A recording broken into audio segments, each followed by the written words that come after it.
Bismillahirrahmanirrahim. Assalamualaikum warahmatullahi wabarakatuh. Selamat malam, karena video ini dibikinnya malam, jadi selamat malam untuk eh, Pak Ahmad Rio Ardiansyah. Di sini saya akan mempresentasikan Name Entity Recognition atau lebih dikenal sebagai NER dalam Natural Language Processing.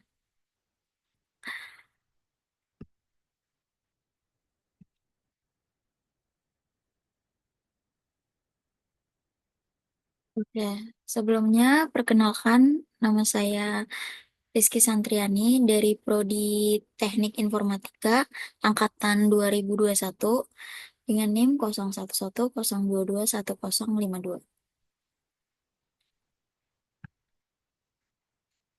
Oke, apa itu Name Entity Recognition atau NER? Name Entity Recognition atau NER adalah teknik dalam Natural Language Processing atau NLP untuk mengidentifikasikan dan mengklasifikasi entitas dalam teks. Contoh entitasnya sendiri ada nama orang, organisasi, lokasi, tanggal, dan angka. Untuk contoh teksnya, Barack Obama lahir di Hawaii pada tahun 1961. Entitasnya yaitu ada Barack Obama, person atau nama orang, lalu ada Hawaii, lo- eh, atau location. Entitasnya dia lokasi atau location, dan 1961 dia adalah date atau angka, tanggal atau angka. Oke, next. Tujuan NER sendiri itu ada mengenali, itu ada tiga. Yang pertama ada mengenali entitas penting dalam teks. Yang kedua ada mengklasifikasi entitas ke dalam kategori tertentu. Nah, mengklasifikasi entitas ke dalam kategori tertentu ini terbagi menjadi 6 bagian. Yang pertama ada person, organization, location, date, time, dan money. Di mana person itu nama orang, organization itu organisasi, location itu lokasi, date itu tanggal, time itu waktu, dan money itu mata uang. Oke, dan tujuan terakhirnya adalah digunakan untuk memahami konteks dan struktur data teks. Oke, next.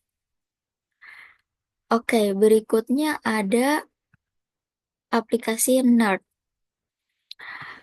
Dalam dunia nyata, NERD digunakan dalam berbagai aplikasi seperti sistem pencarian informasi atau lebih dikenal dengan search engines, di mana menyediakan jawaban yang relevan berdasarkan entitas dalam query. Yang kedua ada chatbot atau virtual assistant, di mana memahami pertanyaan pengguna dengan mengenali entitas utama. Yang ketiga ada analisis media sosial, yaitu menganalisis opini publik berdasarkan entitas yang disebutkan. Yang keempat ada ekstraksi informasi, yaitu membantu dalam mengekstrak informasi spesifik dari dokumen besar. Dan yang terakhir ada keuangan, di mana dia mengidentifikasi transaksi, angka keuangan, atau perusahaan dalam dokumen keuangan. Next. Yang berikutnya ada pendekatan NERD. Yang pertama, di sini terbagi menjadi 3 bagian. Yang pertama ada berbasis rule based atau aturan, di mana dia menggunakan aturan seperti regels untuk mengenali pola teks. Dan contohnya yaitu kata-kata yang diawali dengan huruf kapital untuk nama orang. Dan yang kedua ada berbasis machine learning, yaitu melatih model menggunakan data berlabel. Untuk algoritma populernya dia menggunakan conditional random fields dan hidden Markov model atau yang lebih dikenal sebagai CRF dan HMM. Yang terakhir ada berbasis deep learning, yaitu menggunakan arsitektur seperti LSTM, BLSTM, atau transformer. Model yang terkenalnya yaitu ada BERT, Spacey, dan lainnya. Oke, yang selanjutnya ada dataset untuk NERD.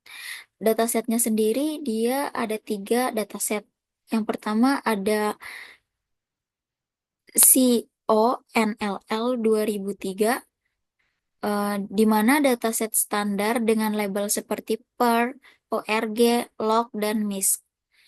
Dan yang kedua ada Ontonodes, yaitu dataset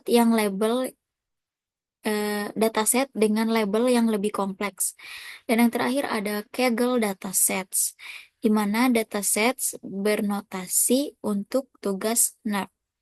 Nah, berikut adalah contoh dari dataset tersebut. Berikutnya ada berikutnya ada tantangan dalam NERD. Di sini ada 4 bagian. Yang pertama ada ambiguities, di mana kata yang sama bisa merajuk ke entitas berbeda. Contohnya seperti Apple. Apple bisa dikategorikan sebagai organisasi, dan ada juga yang Apple dikategorikan sebagai buah. Oke, selanjutnya yang kedua ada bahasa non-Inggris, di mana perlu dataset dan model yang sesuai dengan bahasa tertentu. Yang ketiga ada entitas baru, yaitu sulit mengenali entitas yang belum pernah muncul dalam pelatihan. Dan yang terakhir ada format data, di mana data tidak terstruktur atau salah penulisan. Selanjutnya ada arsitektur model NERD. Eh, contoh yang pertama ada arsitektur deep learning. Contoh arsitektur deep learning ada embedded layer, eh, yaitu mengubah kata menjadi vektor numerik. Contoh word to fact, word 2 fact, Glovi dan bird. Kedua ada recurrent layer, eh, di mana dia menggunakan LSTM atau BLSTM untuk menangkap konteks sekuensial. Selanjutnya ada CRF layer, di mana untuk memprediksi label entitas berdasarkan urutan. Dan yang terakhir, di sini ada contoh modernnya, yaitu transformer based model seperti BERT. Okay, next.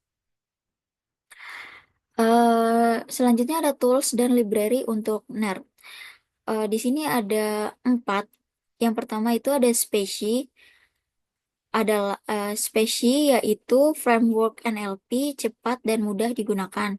Yang kedua ada NLTK, adalah library NLP klasik dengan fungsi dasar. Yang ketiga ada Hugging Face Transformer, adalah model pre-trained seperti BERT untuk tugas NERD.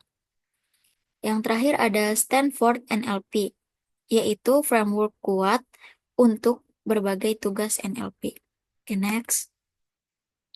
Oke, kesimpulan dari presentasi tadi itu ada kesimpulan yang saya dapat dari presentasi tadi itu ada 3, yaitu name entity recognition adalah bagian penting dari NLP untuk mengekstraksi informasi dari teks. Kedua, ada digunakan dalam berbagai aplikasi seperti chatbot, analisis data, dan ekstraksi informasi. Dan terakhir itu ada teknologi terus berkembang dengan model berbasis deep learning seperti BERT. Oke. Oke, mungkin itu saja yang dapat saya sampaikan. Kurang lebihnya mohon dimaafkan. Wabillahi taufiq walhidayah. Wassalamualaikum warahmatullahi wabarakatuh.